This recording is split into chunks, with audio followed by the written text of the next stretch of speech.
কোর্টকে বললাম যে মাইলট দেখেন যে ইসকন নিষিদ্ধ এখন এটা একটা সময়ের দাবি, কারণ তারা তো গতকালকে যে আমাদের পরশুদিন আমাদের যে লন্ডন ব্রাদারকে হত্যা করা হয়েছে, তারা প্রথমে আদালত অবমাননা করে চিন্ময় দাসের গায়ে আটকে দিয়েছে। এরপর ইন্ডিয়ান পররাষ্ট্র মন্ত্রণালয় যখন বিবৃতি দিল যে চিন্ময় দাসকে মুক্তি দেওয়া হোক, তখন তারা অ্যাগ্রেসিভ হয়ে গিয়ে আমাদের এই আইনজীবীকে হত্যা করে। অর্থাৎ ইসকনরা এখন ইন্ডিয়ার যে প্রোপাগান্ডা আসে সবগুলো বাস্তবায়নের কাজ করতেছে।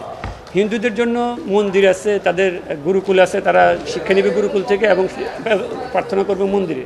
এই ইসকন এই যে সংস্থাটা আছে এটা অলরেডি 10টা রাষ্ট্রে নিষিদ্ধ এবং বাংলাদেশেও তারা তাদের সন্ত্রাসী কার্যক্রম চালিয়ে যাচ্ছে এবং সেটা এখন অলরেডি আপনাদের সামনে প্রমাণিত। তারা কোর্টের কোনো আদেশ মানে না, তারা ইন্ডিয়ার যে প্রোপাগান্ডা ছিল সেগুলো বাস্তবায়ন করার। ইন্ডিয়া যে অযাচিতভাবে বাংলাদেশের পররাষ্ট্র মন্ত্রণালয়ের কাছে একটা বিবৃতি পাঠালো যে তারা উনার জামিন চায়, উনাদের ইন্ডিয়াতে 3 জন মুসলমান মসজিদ রক্ষা গিয়ে হত্যা হলো, সে ব্যাপারে তাদের কোনো বিবৃতি নাই। স্বর্ণা দাসকে বর্ডারে হত্যা করা হলো, সে ব্যাপারে তাদের কোনো বিবৃতি নেই। বাংলাদেশের নিপুণ রায়কে পুলিশ পিটিয়ে মাথা ফাটিয়ে দিল, গয়েশ্বরচন্দ্র রায়কে জেলে নিল, আমাদের নিতাই কুমার রায় লার্নেড সিনিয়র উনাদেরকে জেলে নিল, তখন তাদের কোনো বিবৃতি নেই।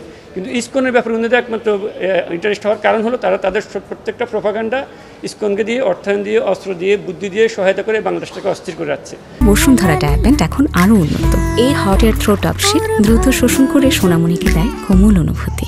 তারা চাচ্ছে এই দেশে যদি আপনার এই যে হায়দ্রাবাদ অথবা সিকিমের মতো যদি একটা রাষ্ট্র তারা প্রতিষ্ঠা করতে পারে, এদেশে যদি দাঙ্গা লাগাতে পারে, তাহলে তারা খুব সহজে বাংলাদেশটাকে দখল করে নিতে পারবে। কারণ তাদের অতীত ইতিহাস হচ্ছে হায়দ্রাবাদকে দাঙ্গা লাগিয়ে দখল করা, তাদের অতীত ইতিহাস হচ্ছে সিকিমকে তারা দাঙ্গা লাগিয়ে দখল করে নিয়েছে। এখন তারা ইসকনের মাধ্যমে, সন্ত্রাসী কার্যক্রমের মাধ্যমে বাংলাদেশে যদি দাঙ্গা লাগাতে পারে, তাহলে তারা বাংলাদেশটাকে খুব সহজে দখল করে নিতে পারবে। আমরা যখন হিন্দু মুসলিম দাঙ্গা লিপ্ত হয়ে যাবে তখন তাদের দখল করে নেওয়াটা খুব সহজ হয়ে যাবে।